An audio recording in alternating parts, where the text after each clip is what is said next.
আসসালামু আলাইকুম ভিউয়ার্স, আমি জিয়া হৃদয় আবারও একটি নতুন ভিডিও নিয়ে আপনাদের মাঝে উপস্থিত হয়েছি।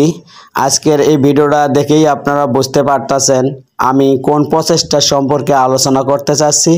সো গার্মেন্টসে যদি নতুন হয়ে থাকেন তাহলে আমি বলবো আপনাদের জন্য এই চ্যানেলটা খুবই গুরুত্বপূর্ণ, কারণ আমি এই চ্যানেলে যেসব ভিডিও দিয়ে থাকি তা আপনাদের জন্য খুবই উপকারে আসবে। যে ভিডিওগুলো আমি দিয়ে থাকি তা আপনারা দেখেই বুঝতে পারবেন যে আসলে যেগুলো ক্রিটিক্যাল প্রসেস এবং ক্রিটিক্যাল লেআউট সেগুলোই আমি সবসময় এই চ্যানেলে দিয়ে থাকি। আর এই ভিডিওগুলো আপনারা যদি দেখেন তাহলে আপনাদের অনেকটাই উপকারে আসতেও পারে। তো বন্ধুরা, আজকে যে প্রসেসটা সম্পর্কে আমি আলোচনা করতে চাচ্ছি সেই প্রসেসটার নাম কি, এবং আপনারা যদি গার্মেন্টসে চাকরি করে থাকেন তাহলে তো অবশ্যই জানেন যে এই প্রসেসটার নাম কি। তারপরেও আমি বলে দিচ্ছি, এই প্রসেসটার নাম হলো আমরা সাধারণত বলে থাকি বেল জয়েন, অর্থাৎ এটা একটা প্যান্টের মধ্যে এলাস্টিক জয়েন করানো হচ্ছে। এই এলাস্টিক জয়েন করা মানেই হলো বেল জয়েন, গার্মেন্টস ভাষায় সেটাই বলি আমরা, এটা একটা বেল জয়েন।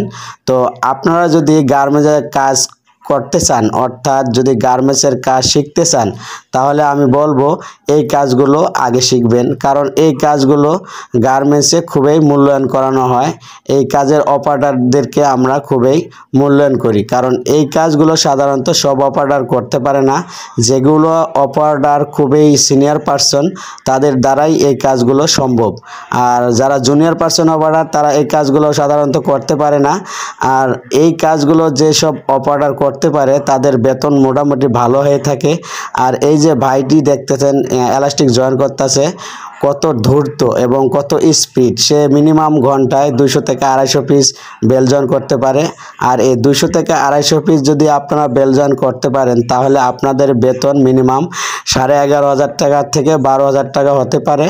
আর 12,000 টাকা যদি আপনাদের বেতন হয়ে থাকে তাহলে গার্মেন্টসে আপনারা মিনিমাম 25 থেকে 26,000 টাকা ইনকাম করতে পারবেন। তো আজকের ভিডিওটা আমি প্রায় শেষ পর্যায়ে চলে এসেছি, আপনাদেরকে আমি আর কিছু বলতে চাচ্ছি না।